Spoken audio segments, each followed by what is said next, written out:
Good morning to all of you. Welcome to Unacademy. I welcome you all to the Hindu analysis session in a new format, old format in that regard. And we'll be discussing 8 to 9 important articles out of the Hindu newspaper. But before we begin, a very important announcement for you, which is that the offer under which you're getting 50% off plus 9 plus 9 or be 12 plus 12 or 18 plus 18 is going to end tomorrow. So therefore, this is the last opportunity you have to avail this offer. More than that, use the code IAS English to get mentorship sessions from our team. If you use this code, there will be attribution in the backend to our team, to the English team, and therefore we will be able to identify our students and therefore we will be able to mentor you. So do avail this offer. Very important announcement that way, because the window of opportunity is closing. After this, if you want the PDF for this session, for the past 2 sessions I've been uploading, scan this QR code and you will be able to get the PDF of this session and previous sessions also. Good morning to all of you. Good to see you all in this session. Let's look at the topics we're going to cover. There are 8 topics, quite an interesting set of topics because it's a Sunday newspaper. We do not have the editorial and therefore we have small articles but more GS paper 3 heavy. That is where you have a lot of science and technology, or you have a lot of what we call as environment. So we have the concept of quantum satellites. We'll discuss what is quantum computing. Then we'll talk about reading the package of different foods. Then a very interesting meeting happened. The GST Council meeting happened. We'll discuss that.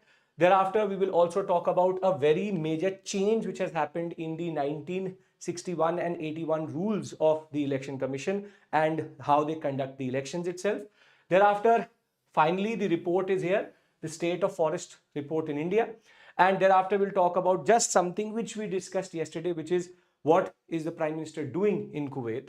We will end by discussing 2 articles out of the science section. One based on the concept of what is the age of the moon, and thereafter last something which we've been updating quite a lot, which is the H5N1, what we call as avian influenza. What is the new development with regards to that? So I hope everybody is comfortable. Can we start? Yes? Good morning to all of you.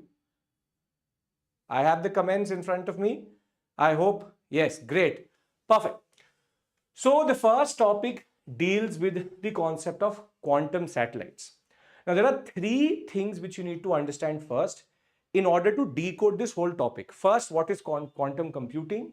Then what is quantum satellites? Thereafter, what is called cryptography and encryption technology. There are 3 to 4 layers into this whole article, and we'll, because very technical, we'll break them down systematically in order to make sure that we understand them in the right way. So first things first, what does this word quantum mean? Therein lies a new type of computing which is coming up. See, as you would know, computers today mostly use binary numbers, which is 0, 1, 0, 1, 0, 0, 1. So any form of software is based on these 2 binary numbers, 0 and 1. Any computer engineer in this class would know that this is the basis of all forms of computing today, be it software, and generally from encryption to anything, it is based on this concept of 0, 1, 0, 1, 0, 1. The problem with this is these are 2 binary numbers and the permutations and combinations for 0, 1 or any form of 0 and 1 is limited. It may be very, very big, but still it is limited because it is based on the concept of binary numbers. Now, when we talk about encryption, when we talk about data being sent, for example, from this camera to your YouTube server into your phone or tablet which you're using, that is also based on the concept of binary numbers transferring this, what we call as packets of information. Now, this can be in a way intercepted, and there are security issues related to it, which we'll discuss in the second part. Now, we have one of the most ubiquitous available, you can say, energy particle. As of right now, it is hitting your face, it is hitting my face, which is called a photon. Photon is nothing but the particle of light, and what quantum computing does is it uses the superposition or the what we call as variabilities in subatomic particles to package information and send it. What does this mean? See, when we talk about classical computing, it is based on the concept of transistors. It is based on the concept that you have 0, 1, 0, 1 and or functions which will be used. Thereafter, the power to, you can say, productivity ratio or number of transistors is the same, meaning the more transistors you will use, the more. That is why you would have seen in your phone it says 4 nm, 8 nm technology, which is nanometer technology of making those transistors itself. And thereafter, in a classic computer, the error rate is very low because it's very secure in that regard, very evolved also in that sense.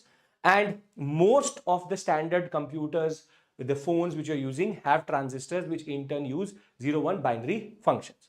Now, quantum computing is different because a subatomic particle, for example, a photon, can be not just be in 0 or 1, it can also be in both, which is if 0 and 1, it could be 1 and 0, it could be both 1, 0 or 0, 1. So now you get what are called as qubits. This is called a bit, which makes a byte. These are called qubits, which is quantum bits. And quantum bits basically use 0, 1 and the fact that they can exist both in 0, 1 and 1, 0 configuration at any given point of time. So from two variables, from a binary variable, we go into a quadruple variable. If we want, we can then expand that concept further. And therefore, quantum computing is based on the concept of using subatomic particles, how they can store information, specifically photons, because we already use optical fibers which use light to transmit data. Now, here, the more the qubits, the more the power of the system. However, error rate is very high because this concept has not properly evolved. And last but not the least is that if you need to use satellite technology, if you need to transmit military technology or military information, quantum computing is considered to be the most secure as of right now because it is very difficult to decrypt. I'll discuss what this decrypt and encrypt actually means. But the idea is very simple. Quantum computing is the future of computing. Now, has India identified the potentialities of quantum computing? The answer to that question is yes. Wherein using this concept of qubits, where the superimposition of having 0, 1 and both over 0 and 1 was identified by the government of India through the National Quantum Mission. Now, this becomes the static portion of this topic, wherein you have to understand that India is already developing something related to quantum computing, which is National Quantum Mission by the Department of Science and Technology, tries to scale up research and development, investment into the concept of quantum computing, and there's a specific focus here. And that specific focus is on making sure that we have quantum technologies which can be applied to superconductors, the concept of novel semiconductors and superconductors. Thereafter, materials which can be used to fabricate quantum devices. And therefore, the idea is India is trying to use firstly quantum computing in its atomic clocks. For a satellite to be very precise vis-a-vis its location on Earth and vis-a-vis the sun, it needs what are called as atomic clocks. Atomic clocks, the problem is they're mostly nuclear powered. And over a period of time, the efficiency of a nuclear powered atomic clock goes down because the energy level goes down. On the other hand, a quantum computing based, what is called as a magnometer, or the magnometers which are used, if they are based on supercomputing, based on quantum computing, they are very precise. And even when there is a little bit of power shortage or energy levels go down, that in turn still allows them to be very precise. So therefore, quantum computing is the future of computing. But there's now a shift in the article towards the concept of encryption. What is the real purpose, or what is the reason we are discussing this? The reason we are discussing this is because we are trying to develop what are called as quantum satellites. As of right now, China is experimenting with quantum technology quite a lot. What we call as information which goes from a disk on Earth to a satellite which is in orbit, All of that happens in binary numbers and happens in the process of a certain beam of information. Now the problem is this beam of information, because it isn't based on binary numbers, it basically can be undercut and can be intercepted. It is believed that quantum computing can take away this vulnerability. Now let's try to understand why is that the case. But before I do that, you have to tell me, do you understand what is quantum computing? Because quantum computing is something quite technical. It has a lot of jargons inside it. I've tried to make it as easy as possible. The difference is that they use this concept. This, if you understand this, which is 0, 1 and 0, 1 and both, you are sorted that way.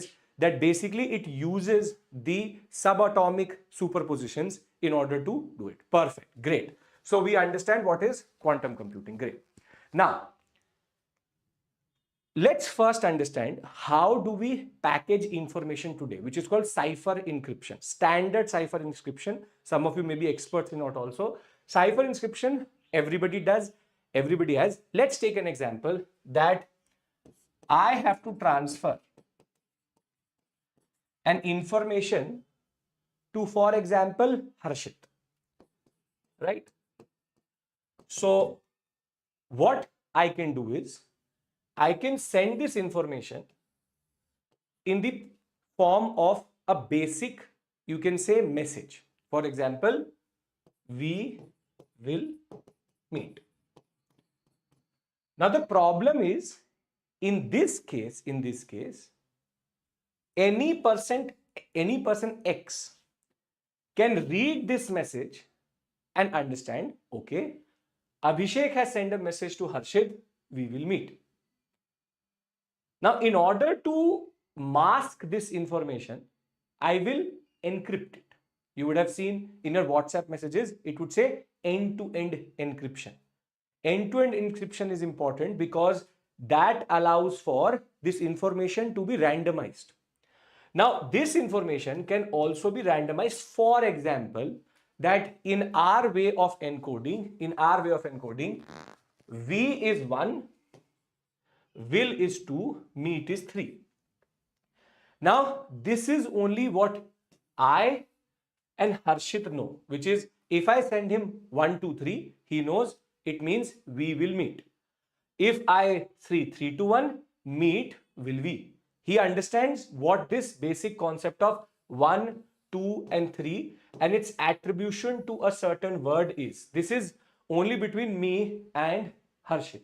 However, if now a person eavesdrops, which is X sees 1, 2, 3, for him, does this information have any meaning? 1, 2, 3, yes or no? Does he understand what 1, 2, 3 means? The answer to that question is what? No, because only Harshit knows and I know what 1, 2, 3 means. Therefore, there is a key. There's a key which Harshit has and which I have. Meaning, if he sends some information or if I send him some information, we have a key which will allow the decryption of this encrypted message. Now, obviously, Harshit and I cannot learn the whole key. That is not possible in the digital age. So what we do is that when I transfer this information, we will meet 1, 2, 3. I send the key to him also as a attachment. But that key is encrypted under a very complex mathematical problem.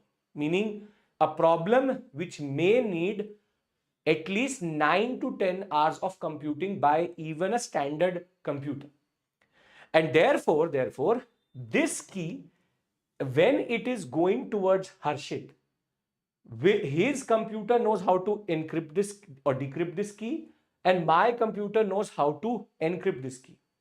This key is the most important information in this package of data transfer. And if this key is decrypted, it could also mean that X now understands everything what we say.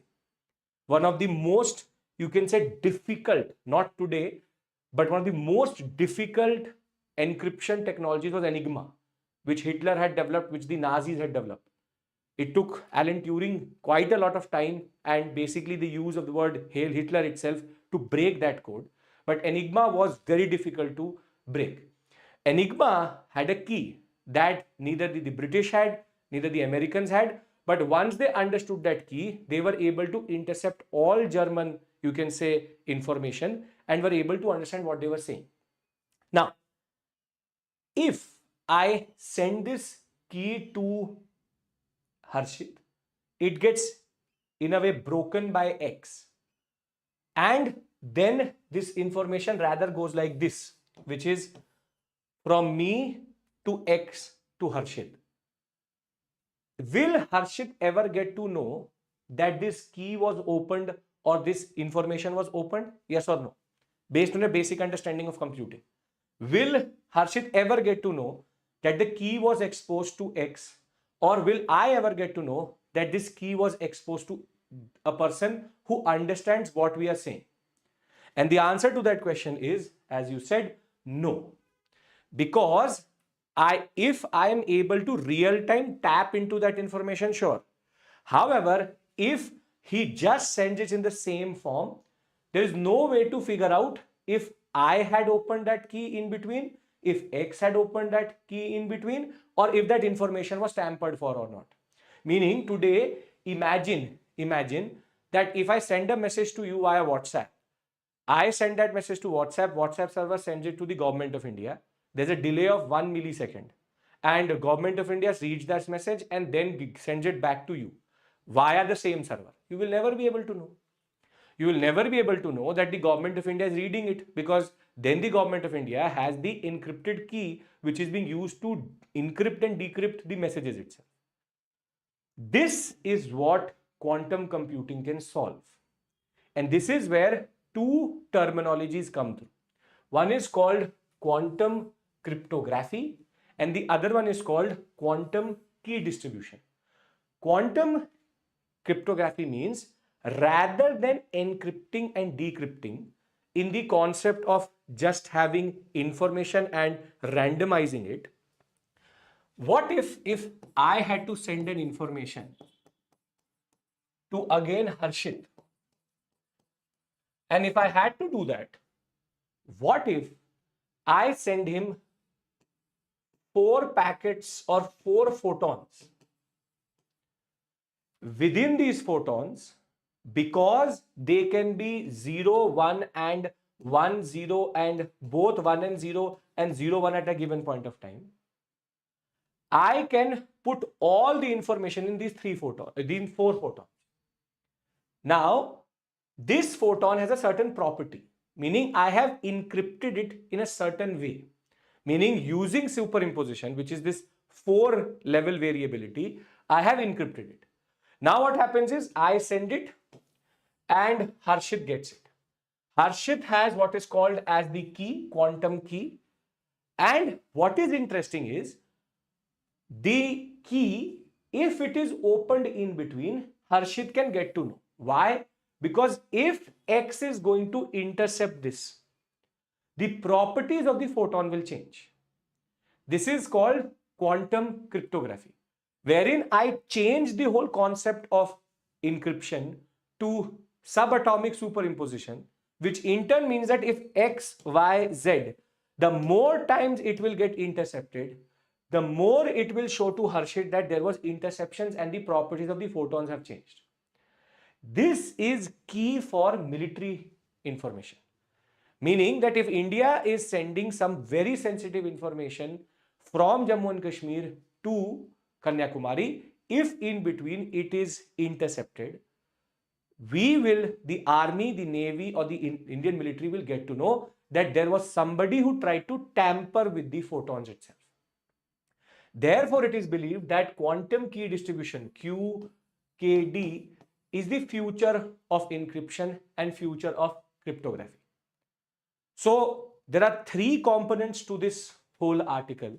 First is National Quantum Mission, very standard, very static, no issues that way. Second is what is quantum computing.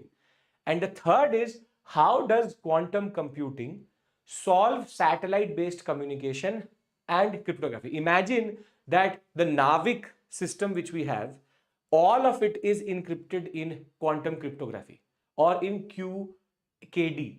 Imagine that means that we may be able to image very sensitive information of the Chinese and Pakistan, and we would be able to transfer it to our military forces without anybody getting to know that we are doing it, because they do not have key.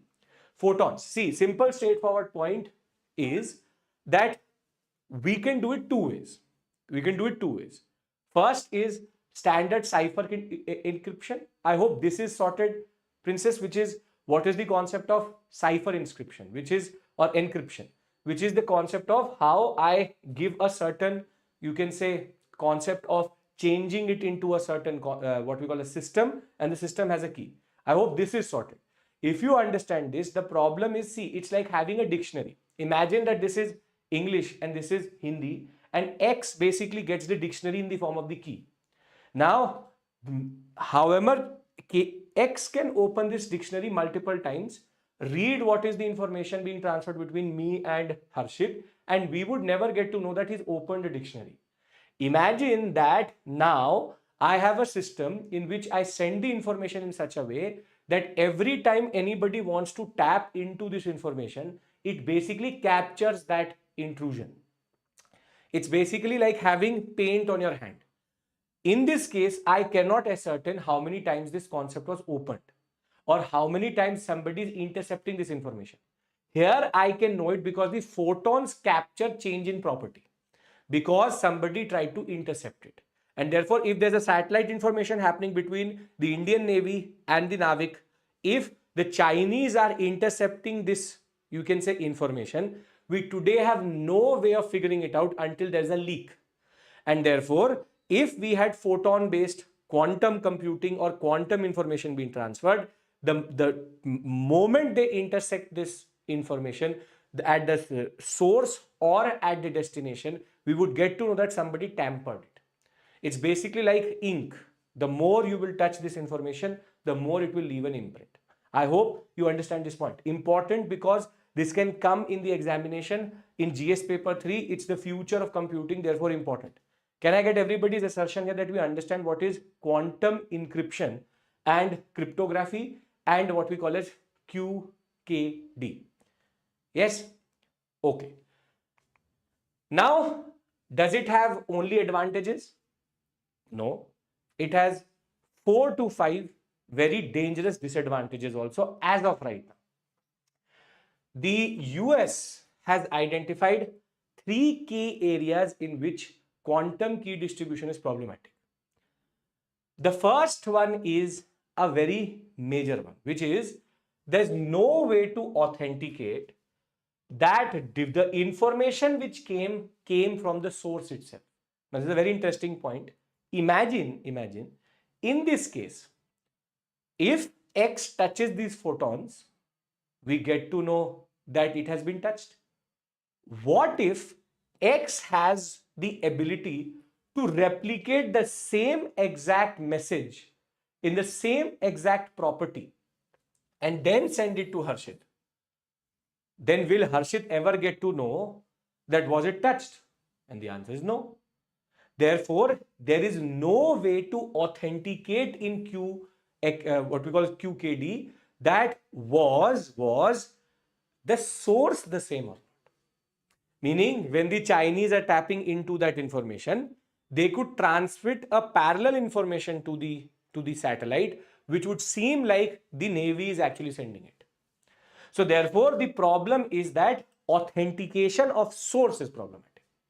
Second is that it is pure hardware based, meaning this superimposition can be only done through a specific hardware, which is expensive also, but it cannot be upgraded quickly also. Meaning, if I have to kill all the information systems today in government or in China, I will just target the quantum computing departments, and therefore all information will go out because it's hardware based. You and me can't do it. A specific hardware can do it.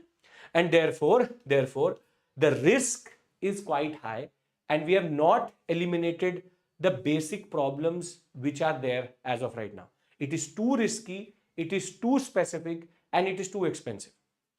So See, Monu, it will work for sure. It can work in different contexts. It can do computing at a very high rate than actually any other, you can say, system which is available today. But the problem is we don't know if the source has been tampered or not. We don't know if we can't upgrade, meaning for 50, 60 years, same thing we are using. But more problem is it is infrastructural cost and risk is very, very high.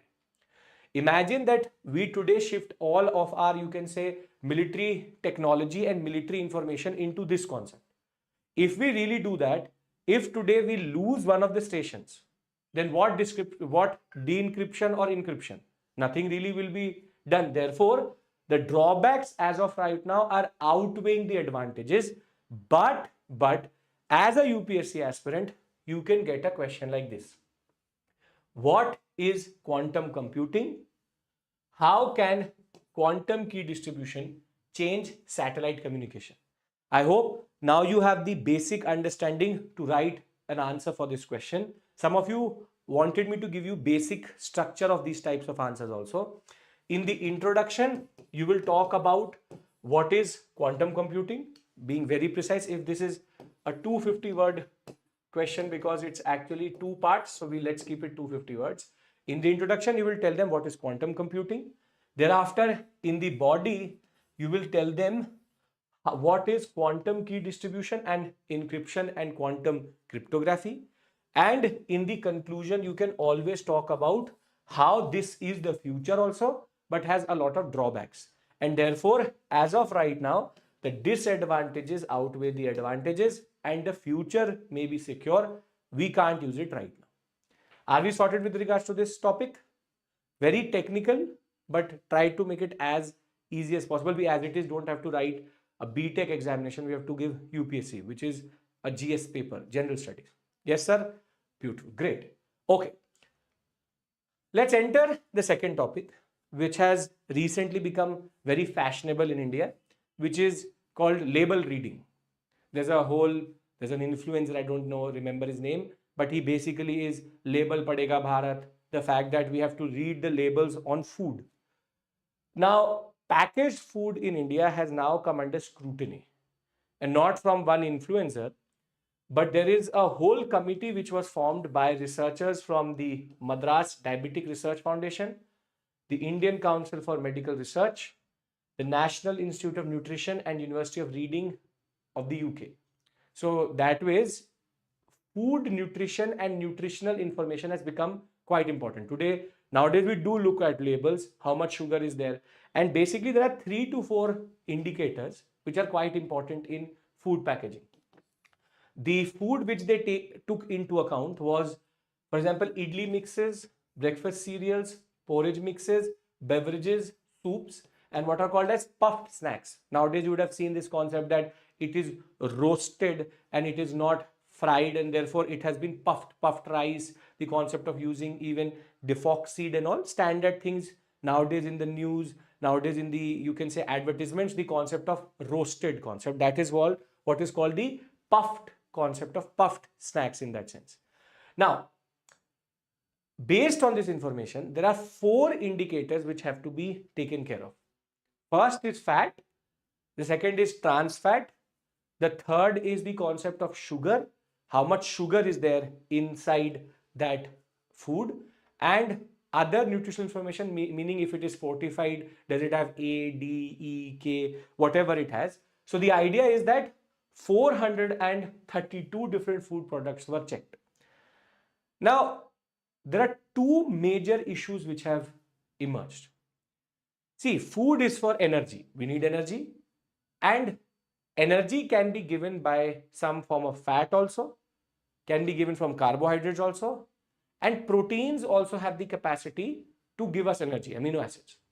And therefore, what they found is most of these foods are very high in carbohydrates, which means that with very high carbohydrate, we are getting the energy in the form of simple carbohydrates, which means it creates a risk for diabetes and health, or what we call as heart diseases, cardiovascular diseases. So what was the finding was that most of these products, 70% of the energy is coming from carbohydrates. And in some cases, specifically the puffed ones, which we call what we call as the concept of healthy, they are giving us energy in the form of fat, 47%.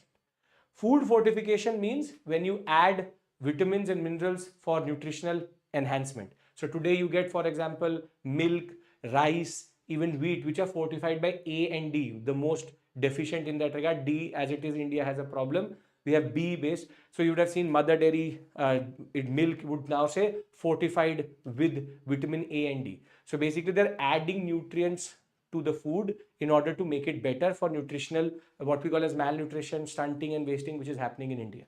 So therefore, 70% of energy comes from carbohydrates, 47% comes from fat. And what is even more problematic is the energy and the nutritional understanding with something very, very critical, is protein is more or less than 15% in most of these foods. The point is that when it comes to energy, Harsh, 70% of that energy is being pushed through the calories which you're getting is pushed through carbohydrates. And in puffed or what we call as healthier products, which are based on this excluded word means puffed concept, therein 47% of that calorie is coming from fat, which is very high, which is extremely high. And in most cases, the protein content was found to be less than 15%, which is again something which the government of India does not prescribe.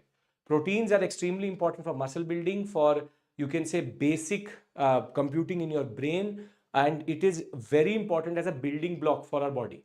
And that content is extremely low, and the fat and the carbohydrate content is very high. If it is complex carbohydrates, it's good because then your body needs something to break it down. And therefore, energy is used to release energy. But if it is simple carbohydrate, it is just release, and that releases too much glucose into your body. And therefore, type 2 diabetes becomes a very big issue. Further, there is something prescribed by the FSSAI, which is the Food Safety Corporation of India says, the FSSAI straightforward says, the authority apex body says that you have to give information per 100 grams, per 100 milliliter or per serving. But in most cases, the packages do not have this information. Only certain cereals tells you how much you are getting per serving. Most of them give you total. You can see this yourself. Next time when you open any packet, you can check, is it giving per 100 or is it giving total? In most cases, the per serving is either very ambiguous or not given itself. And this is against the FSSAI, which is called ruling on packaging and labeling in India. And what happens is that in the end, because of this misinformation, consumers don't know what they're actually consuming. Now, this data may be basically irrelevant to you. You will obviously not learn 70% and 47%. That is not what you have to learn. What you have to learn is the fact that there is mislabeling which is happening. The companies are using very simple carbohydrates to give us energy. There is misinformation which is being pushed. Therefore, what is the implication of this? All of this, therefore, only leads to three things. First is that this increases the risk of obesity, and more than that, malnutrition also, because we are not getting the right type of nutrients from the food we are eating. Breakfast cereals are considered to be healthy per se. Second is because of fat and carbohydrates being very high in our food, you can say food labeling or food chain itself, what is happening is cardiovascular diseases, diabetes is becoming more and more common and something which is becoming extremely prevalent. And therefore, for understanding that India needs to become healthier, for an understanding that India has to become better, we need to create awareness. The problem is, in most cases, we do not know this is the case itself, which is the idea that most of the people don't even read the labels. Even if they're reading the labels, they don't. Type 1 is genetic, Shalu. You get type 1 by birth, or you develop it because of genetic issues, where your pancreas does not produce insulin itself. Type 2 is a lifestyle disease wherein insulin resistance comes through, meaning you are taking so much glucose that first your body stores it in the form of fat, and more than that, the insulin itself becomes useless to the body itself, and it develops a resistance to insulin itself, and therefore your blood sugar spikes, but the insulin does not bring it down itself, and there's either too much glucagon production or too much or too less insulin production, and if there is even insulin production, there's insulin resistance. That is type 2. Type 2 is a pure lifestyle disease. It is because of all these factors, because of our nutrition, because of our diet, that we are actually developing these things today. The point which you have to understand is we have to be aware about all of these things.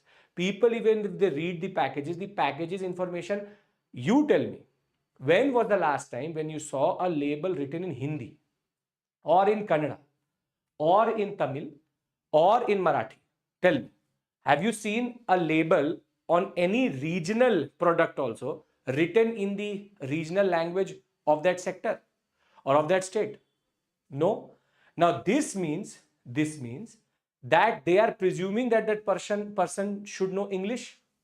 Now this means that if in rural India today I talk about all this labeling and all, how will they know what is carbohydrate, what is protein, what is fat? Even if they know that, they can't read that information.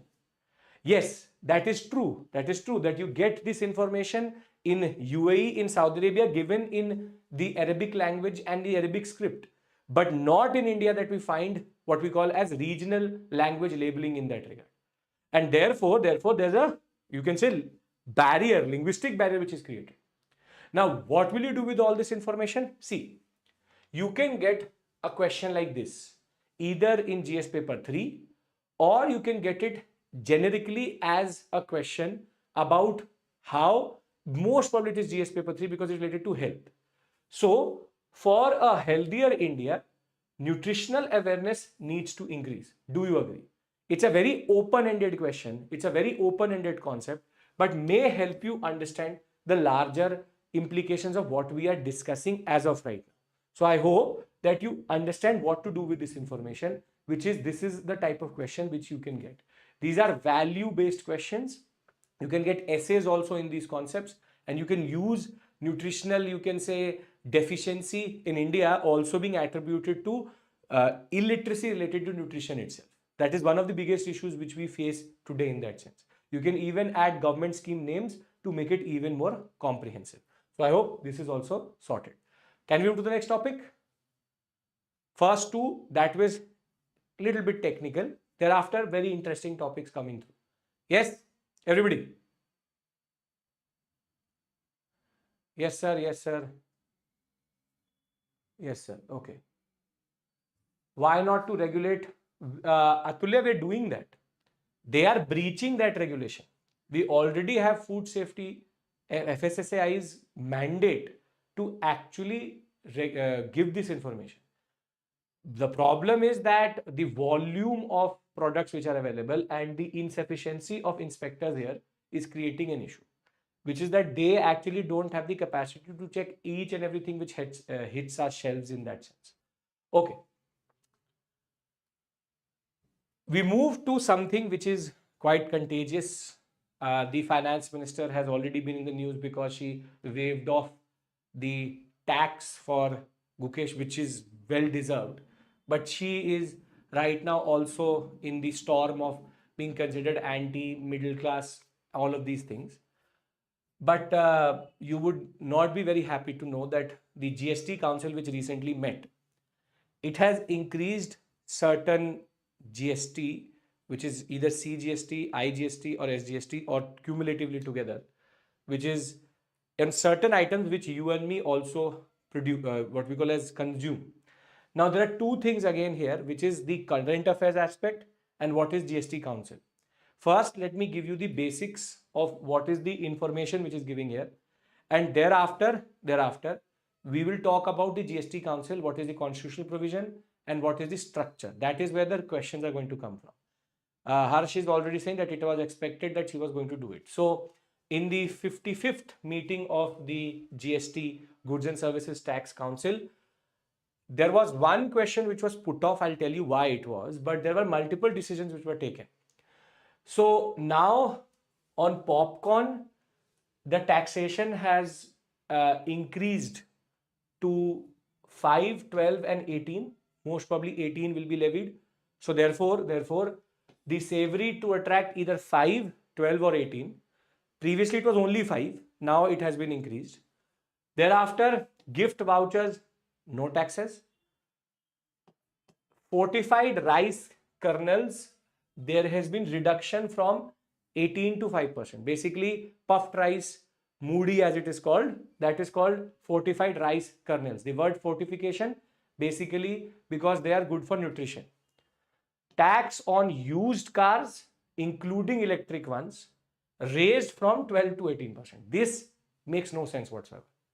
If you want India to become a better, you can say, greener economy, why raise the taxes on electric used cars? As it is, the life of electric cars is much lower than diesel and petrol cars. So if I am going to buy a electric car with no incentive, then why would I buy it only?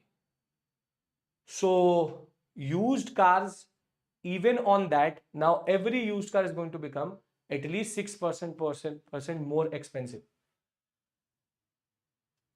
The things which were not settled upon are equally interesting. There is a certain, you can say, proposal that GST should be levied on health and life insurance premiums. As of right now, that falls under the VAT regime. In most cases, it is extremely low.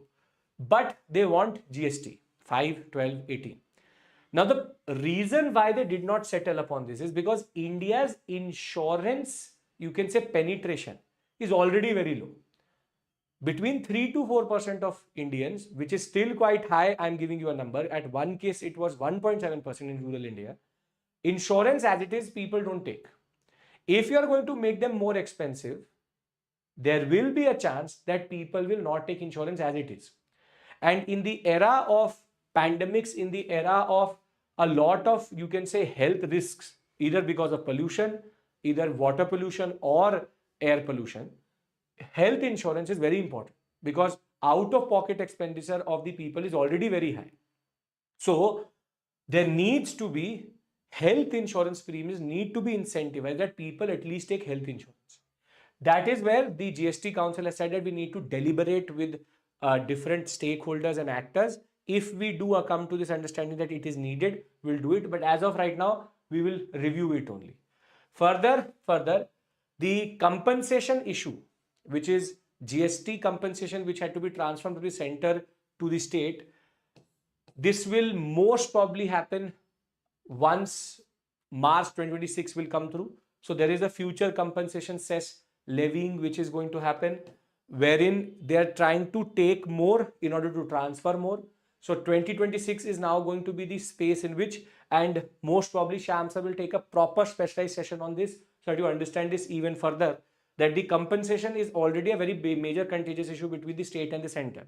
And therefore, the compensation cess levies will most probably come in the March of 2026. So one more year of a tussle between the center and the state. And thereafter, real estate will also most probably become more expensive because this is also under review, which is according to floor space index. They want to create, for example, taxes. For example, if you buy a 1 BHK, maybe 5%. If you buy a 2 BHK, maybe 12%. If you buy a 3 BHK, then maybe 18%. If you buy a 4 BHK, then maybe 18% plus the cess. So they basically want to create a floor space index in which they want to tax you according to the house which you are taking. As it is, real estate is unaffordable. This is the only thing which we need as of right now in this. And thereafter, the rate rationalization, all of that will be taken up in the next meeting for 150 items. One of the most important items under this is petroleum.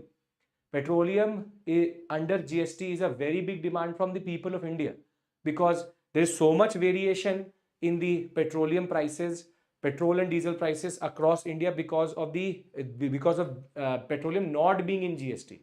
So therefore, every state has its own regime, and close to 40% of that, you can say, amount in your petroleum 101, 102 is going to the state. So states have a lot of say in how much that petroleum price will be. So therefore, this is also under review. Now this is something which you can't learn because this is evolving. Because every time there's a new meeting, this will happen. What is more important is the static portion behind this. Meaning, what is the GST Council? How does it meet? Who are the members? How are the decisions taken? So herein, under article, the amendment which happened, article 279A1, the president was directed, and he did it after 10th September 2016, that there would be a GST Council which would be constituted after this article was introduced in the Constitution, after 60 days of doing that. So once this article was added through an amendment into the Constitution, 60 days were given to the president to constitute GST Council. That was done on 10th September 2016. Since then, under Article 279A of the Constitution, the GST Council meets as a deliberation body. Center and state actors come together. The membership is ex officio Union Finance Minister, meaning Nirmala Sitharaman will be there as the chairperson because of holding that office. The Union Ministers of State who are or in charges of the revenue or finance will be there from the state, and thereafter ministers in charge of finance and taxation and other ministries as nominated by each of the states. So therefore, center has standard finance ministry officials, and thereafter the states can nominate also ministers, and their state finance ministers will automatically be there. Now, under it, their mandate was that they will decide the GST rates on goods and services, and they will basically deliberate upon what bands will these different products go into. And that is why they basically meet periodically to decide what is their basic demand, which is which product which should be in 0, 5, 12, 18 and 18 plus cess. Now, this is the basic constitution provision. This is now static. This is not current affairs. Because now in the news for close to 7 to 8 years, this is not something which should be news to you. This is standard material which you should know.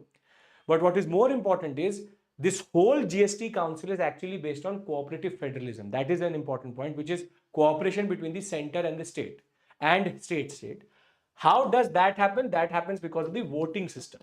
Now pay attention to this, because this tells you how this whole system works, and this is out of the GST Council website. So therefore, this is what they themselves argue.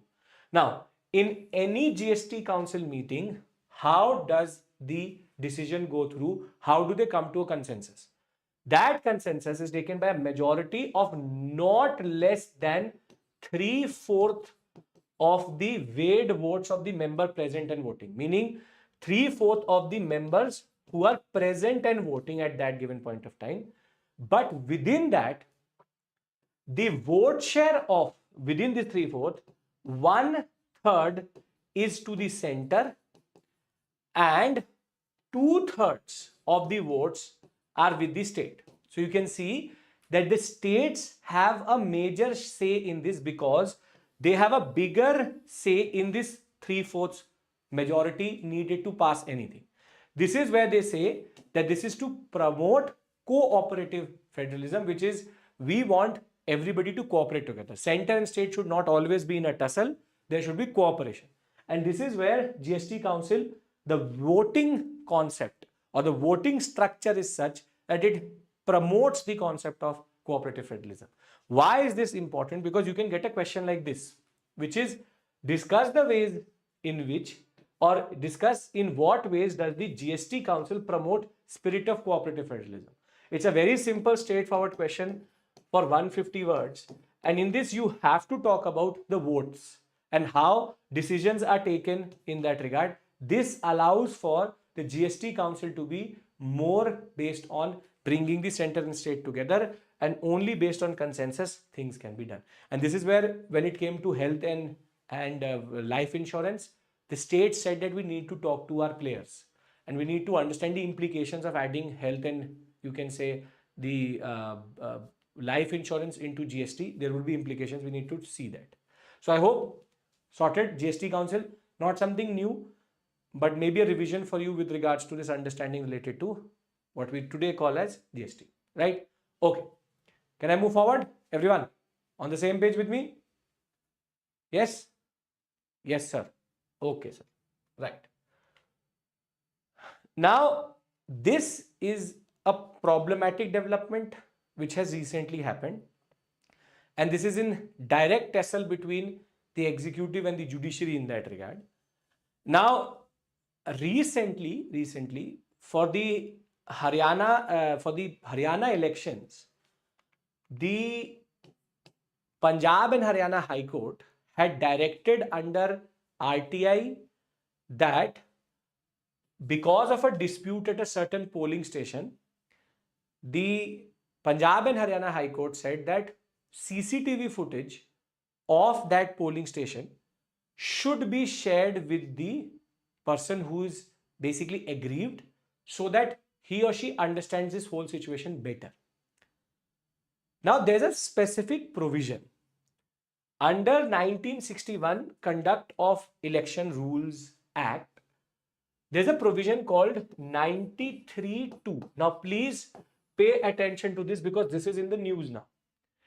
93(2)(a) of the 1961 Conduct of Election Rules says that if through an RTI or through an inquiry, the Election Commission was directed to and obligated to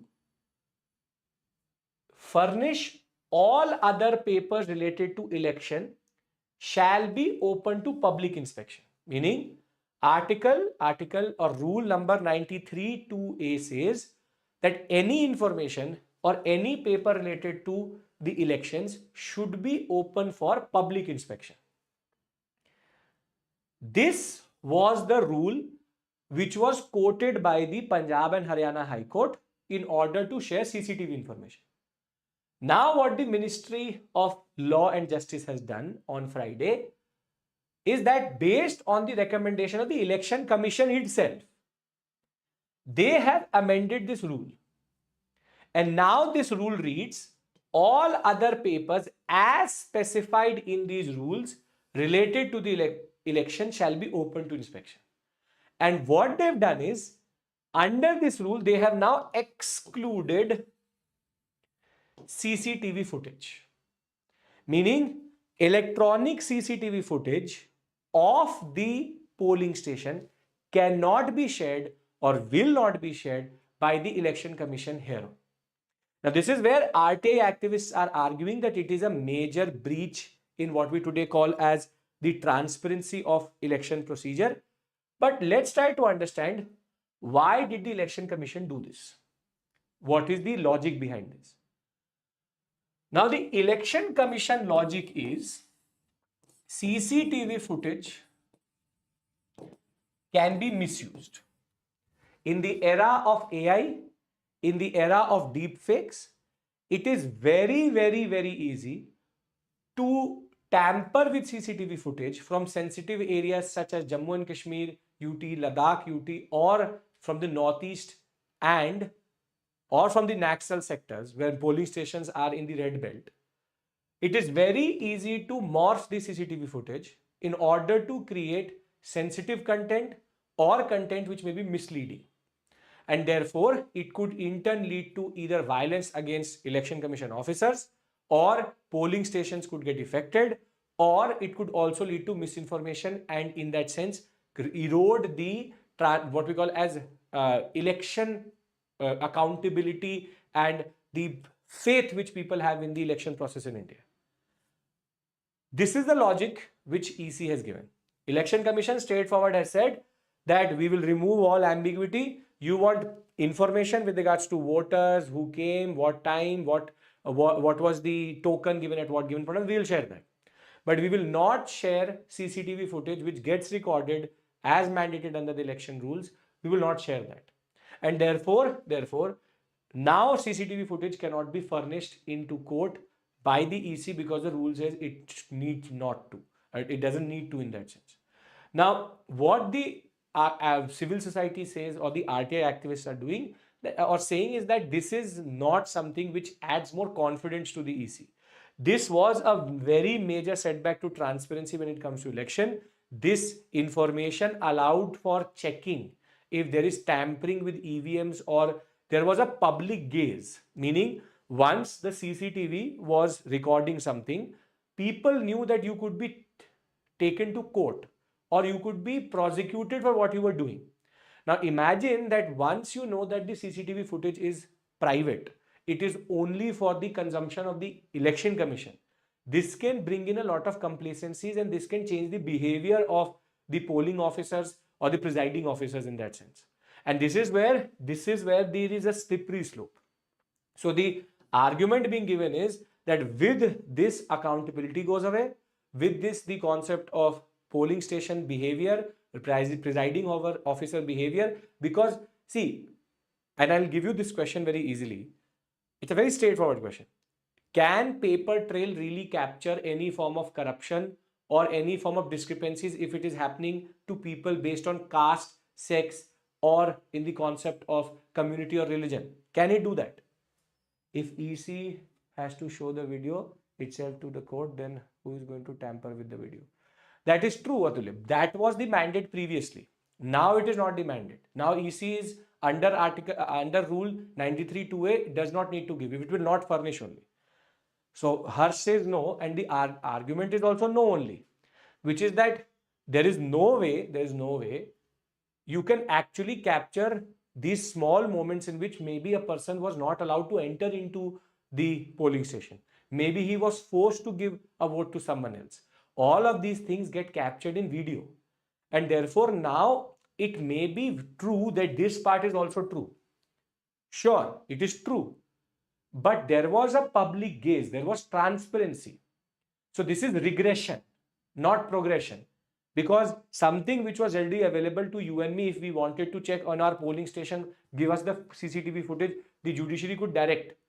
It can still do it, but the idea is the rule 93(3)(a) or 2A was very simply giving a transparent concept of allowing. This was in public gaze, it was, as it says, public inspection. Now there's no public inspection of CCTV footage. So 93(2)(a) and 3A, which is 2A being the main one, is now out of the picture. So I hope that you understand this concept quite well, which is 93(2)(a) has now been amended. Now, how do they ask a question to you? See, like this. If you see this question in the examination, and if you don't know this discussion, you will never be able to do this question, which is, do you believe that the recent change in Rule 93(2) is a setback to election transparency in India? I hope now you understand. You understand how this can be a very difficult question if you don't know what is 3(2)(a). This is where this information becomes extremely important. UPSC has done this. Rather than quoting and giving you some help with regards to certain provisions, they straight away are giving you the rule itself or the numerical rule itself.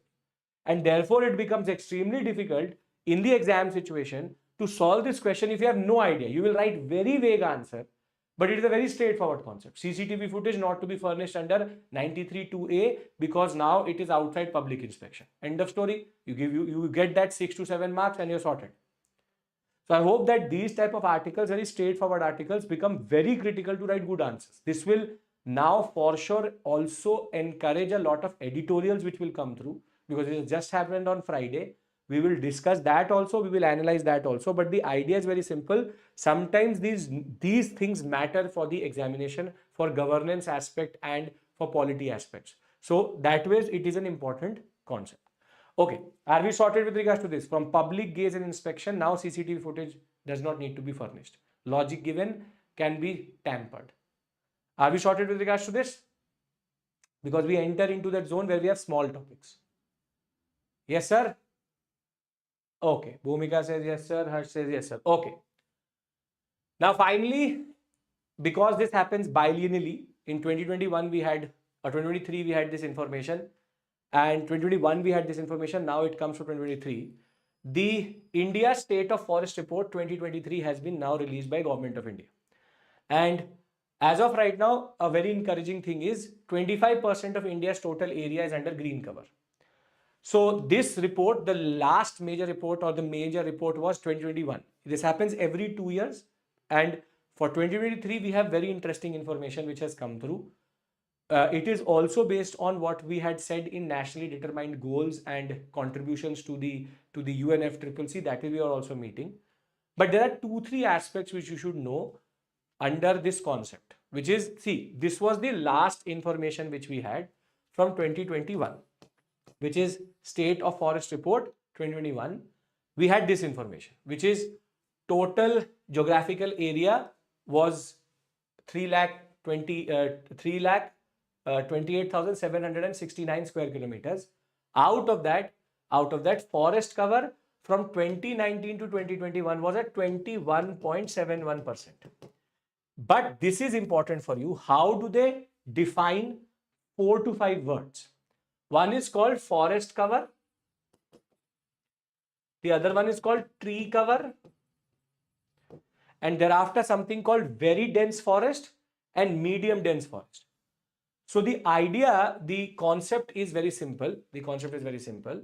That you use a following what we call as definitional aspect. And that definitional aspect is, for if that area is more than 1 hectare, meaning it needs to be at least 1 hectare, if the canopy density means this information is taken from satellites. So therefore, the satellite takes a top-down image. So that is canopy density. So if you look at a tree from the top down, you will see canopies of trees and leaves. That is basically, it will seem like something like this. The tree is like this, you are seeing it like this. Therefore, this is called canopy density. Now, based on canopy density, they basically designate different words. So the idea is that if it is more than at least 1 hectare and it has 10% canopy density exceeding 10%, covering at least 1 hectare, then it is called a forest. So therefore, forest cover means this does not change, which is more than equal to 1 hectare. If it is between 10 to 40%, then it is called a forest cover. If it is from 40 to 70%, it is called a medium dense forest. If it is exceeding 70%, then it is called a very dense forest. On the other hand, there's also a word which is called tree density. So there's also a word which comes outside this, which is tree cover. Tree cover is wherein you have more or less than 1 hectare and less than 10%. So you have 2 indicators, the land and the canopy density. So more than equal to 1 hectare, 10 to 40 forest cover, 40 to 70 medium dense forest, and 70% and above very dense forest.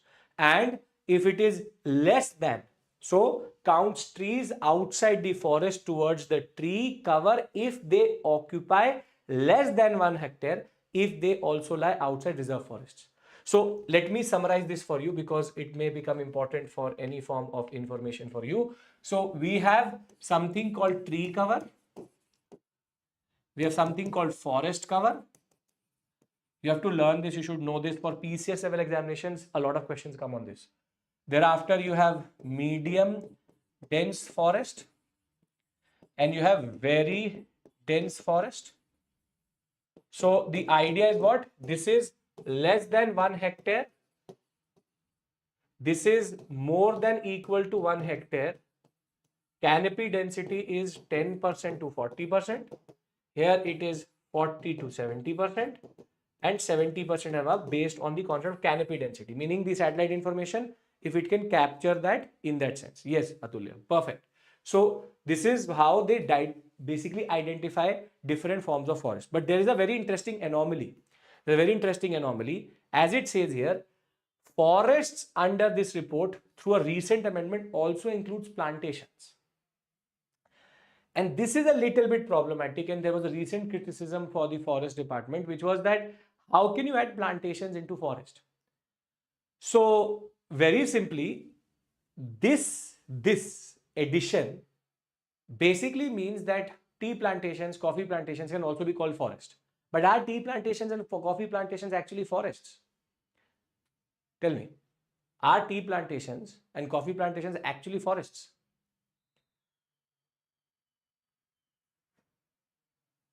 Technically, no. They are bushes. And therefore, adding them into forest, as one of you said, it was with a tree must be 2-meter height. But if that goes the case, then plantations automatically get outside the forest concept. This is where there's a little bit of controversy which has come through, that why would you, they're shrubs and they're bushes basically. So why would you add plantation? And the reason for that is very simple. I'll tell you why.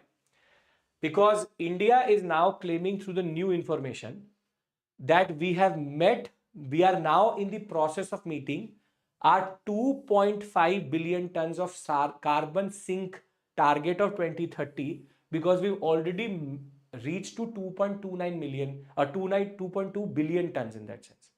This is the reason, by adding plantations, the nationally determined contribution, the NDC, which says that we need to have at least 2.5 billion, it is now 2.29 billion according to the recent information. So this is the last known information which we had, which was 21.71%. Now don't learn all of this, just learn 21.7%. Then what is the information this time? What is the breakthrough which has come through? So from 21.76%, now this is the information you remember for any form of examination, is 25.17%. So there is an increase in the what we call as forest vegetation in India. So there increase from 25 to 25.17%. Now there's also information which is needed according to state. That has not been released.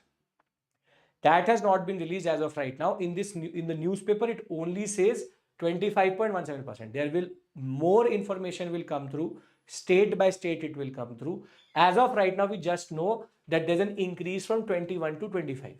Now, this is a very interesting concept that we are keeping track of this and we are trying to code this. Madhya Pradesh still since 2021 still has the largest area under tree cover. This is the second information becomes important. The largest tree cover in India, MP. Largest increase in tree and forest cover, which is implied in tree cover, I mean forest cover also, is in Chhattisgarh. Now this is now the third information which you should know. So 25.17%, an increase of close to 3 to 4% from 21%, and MP still remains with the largest area under forests. Chhattisgarh has seen the largest increase in forest cover. Thereafter, this increase and decrease, or increase is basically taken through net losses also. Is taken through net losses also. So there is account for losses. So losses have been seen in Western Ghats, in northeastern states and eastern states. Can anybody tell me why would that happen? Why would Western Ghats, eastern states and northeastern states see a decrease in forest cover? Net still 25% increase is there. Anybody tell me? What would be the basic reason? Come on. Developments. Okay. Yes, Harsh, that is true. That is true. This information becomes confusing. Disasters. Infrastructure, infra. So the word which is used is urbanization. Basically, urbanization accounts for most of the tree cover or forest cover actually being destroyed in these sectors, because in the northeast, eastern and in the Western Ghats, we have sometimes encroachment also. The deforestation is happening legally or illegally. That's a separate issue altogether, but there's a decrease in that sense. Likewise, very dense forests have expanded, moderately dense forest and open forest have shrunk. See, this is the conclusion out of all of this. This is for 2023, for 2021. Give it 4 to 5 days. A certain map like this will be available for this information also. I have given you this for reference. Do not learn this information. Do not learn this information. So since 2019, this is the latest data. Keep this with you so that once the 2023 data comes through, you have a little bit of comparative perspective. As of right now, I just want to say one thing, because for anybody who's giving forest exam and who's giving basic PCS, this information is actually played with quite a lot. You will get this in the examination for sure. And therefore, just learn 25.17%. MP and Chhattisgarh right now. We will again update you on this when the whole information is this. Most probably, Mukesh sir will take a proper session on this so that you can understand this in even more intricate detail. So I just hope that now you will keep your minds open and your ears open for information related to this. And this is critical information, because for anybody who's giving the examination 2024, 25, 26, this is important information for you. So can we all agree that we will wait for more information to trickle in, but at least 25 and the concept of MP and Chhattisgarh is sorted to us, because this has to go further. I hope this is also sorted to you. How do they actually create these categories of tree cover, forest cover, what we call as medium dense forest and very dense forest? Yes, we all can agree to that? Sure. So most probably either tomorrow or day after, I will have more information on this. I will most probably try to get the report itself and we will figure it out together. Don't have to worry about that. Okay. An update from Kuwait. The Prime Minister is having a very, very warm and you can say energetic reception in Kuwait with close to 10 lakh Indians there. He's called it mini Hindustan now. Now, if you read this article, there's no real information other than one thing, meaning no concrete UPSC level information is here. He's talked about the relationship, how it is warm, it can go further. But there was one word which he used, which becomes important for you for the examination, which is this. He talked about how we are now having technology-driven implementation of e-migrate portal. Now, Ministry of External Affairs recently had launched what is called as e-migrate portal. What e-migrate portal does is for legal migration from India into the Gulf countries, with such a big diasporic population, this was needed. It gives immigration certificates. It brings in recruiting agents and foreign employers, meaning people who are seeking employment and who are also trying to find labor together into one portal. It's not about visas. It is not about visas. It's about when you migrate as a worker, you need certain clearances from both the government of India. Your visa would have a different type of, you can say, status. For that, you need immigration certificates. They're called ECs, immigration certificates. These ECs are actually issued by the Ministry of External Affairs. Previously, this was done manually. Now they're doing it through the e-migrate portal. This is a good move. Why am I telling you this? Because this can now come in the examination to ask you about what is the point of e-migrate, which ministry is managing it. So the Ministry of External Affairs is managing it, and what is the point of it is to bring the recruiter and the worker together in a formal sense to the government of India. Because as you would know, in India, there's a lot of fraud which also happens with regards to sending people to the Gulf. 5 lakh, 10 lakh, 15 lakh people have given to people, touts as they're called, and they take the money and they basically forge documents. When these people go to the Gulf, then they get to know that the documents are forged, or they're sent to employers which are quite exploitative. They tear the visa, they tear the passports itself. That is where the government of India is trying to intervene, so that bad employers and what we call as fraud touts and agents should not be in this perspective. So this basically is systematizing everything properly. Now that India knows that it has a very big legal potential for legal migration, then why not bring everything together? So most probably tomorrow when I will do CNA, there will be good concrete information, because we will have the agreements which happened between the Kuwait government and government of India happening. As of right now, he's only met with the workers. He's went to one labor camp. He met with them. It was very warm. It was all perfectly fine. But the point is that for a UPSC aspirant, this is rhetoric. We need concrete information. So the only thing which I was able to pick out of this article was e-migrate portal.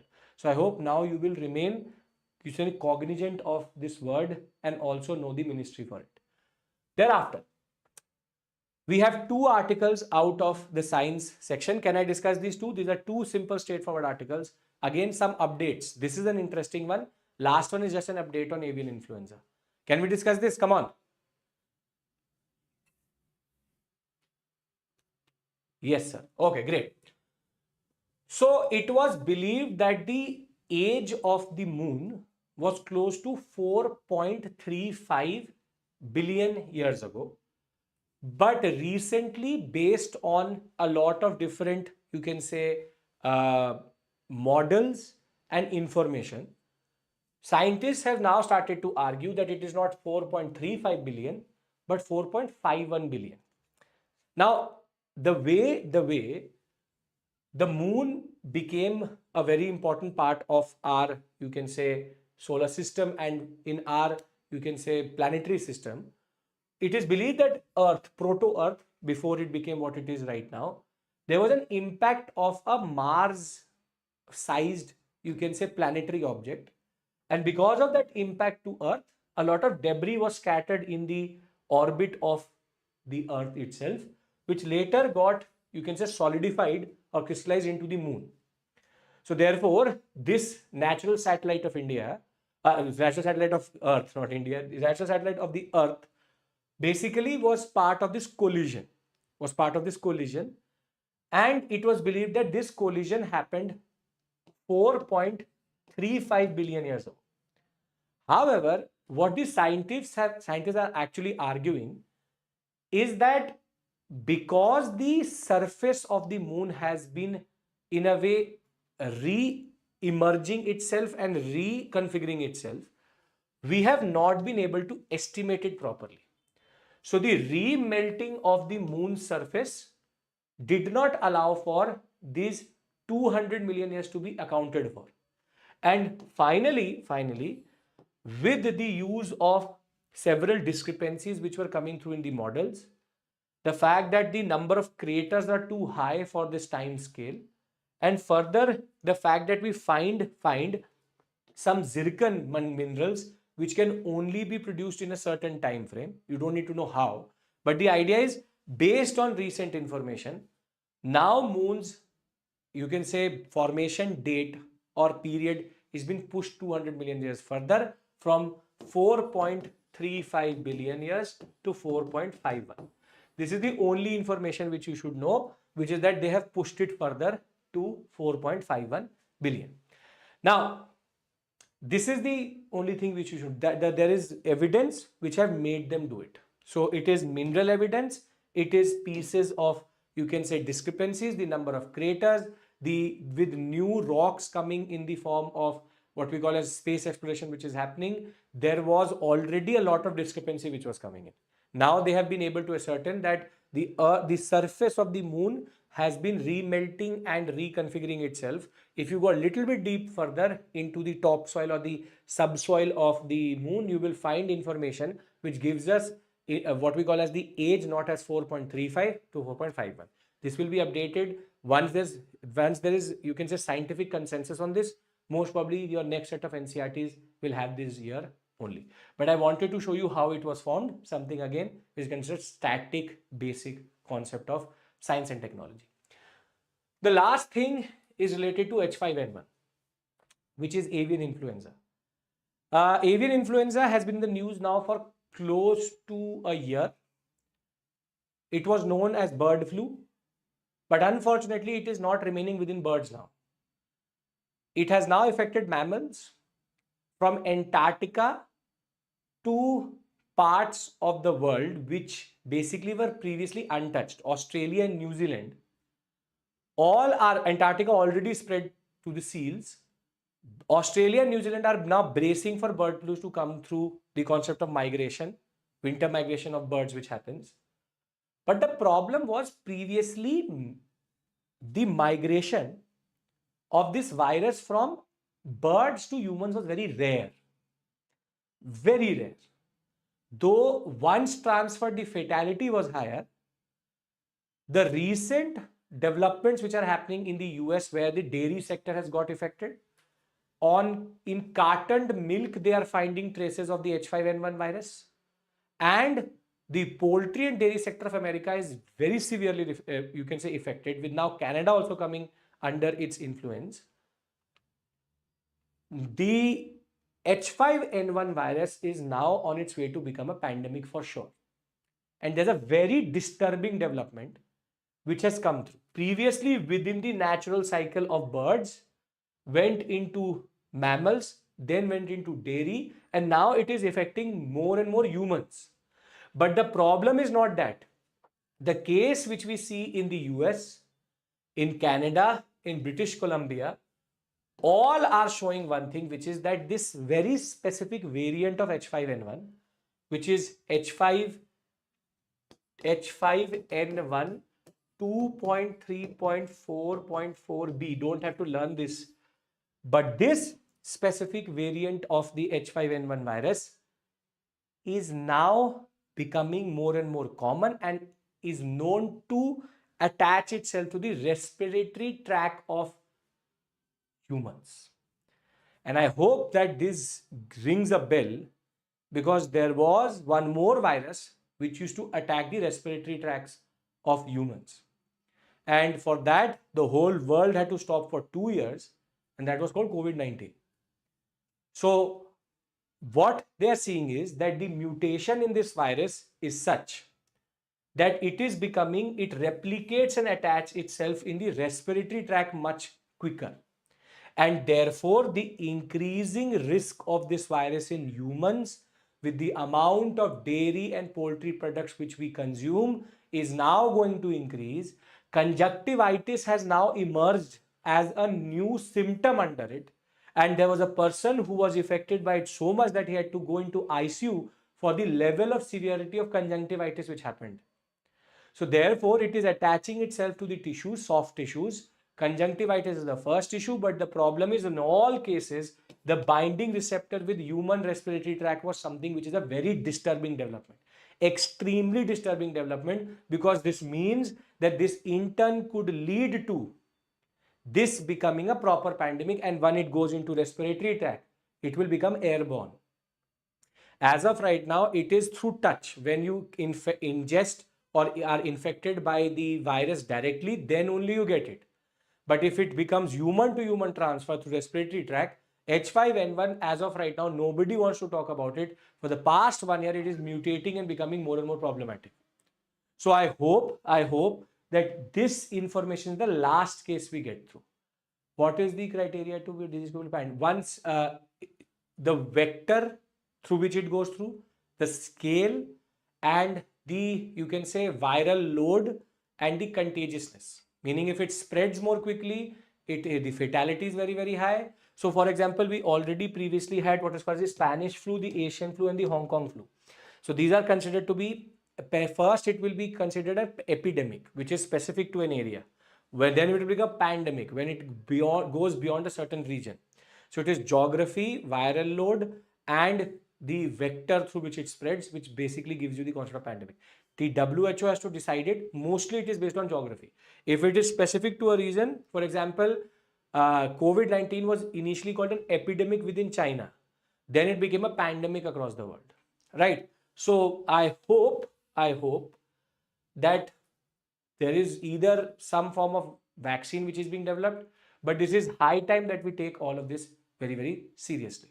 So on this note, before I end this conversation, we have discussed the Prime Minister's Kuwait visit. We've discussed the concept of quantum computing, how that is the future of computing itself. We've also discussed how now there is a change in the 93(2)(a) section of the 1961 election rules. Further, one more information, which is that it is 25.17% of forest cover, with MP with the largest increase in Chhattisgarh. Thereafter, we discussed the different criteria under that.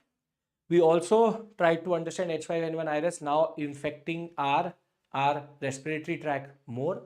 We discussed the GST Council concept and how it is related to cooperative federalism, and how there is an addition and there's an ambiguity over insurance policies. And we were also able to ascertain the concept of how the packaging in India is becoming problematic. So on this note, I hope that you like this session. I will see you tomorrow with another set of issues. Use the code IS English to take the course. Tomorrow is the last date. If you use it, you will be attributed to us, and therefore you will get mentorship sessions from our team. So I hope that you're going to use this opportunity for 9 plus 9, 12 plus 12, and 18 plus 18. Thank you so much, and let's hope that H5N1 does not go out of hand. And I'll see you tomorrow with another set of issues. Thank you. Take care. Bye bye.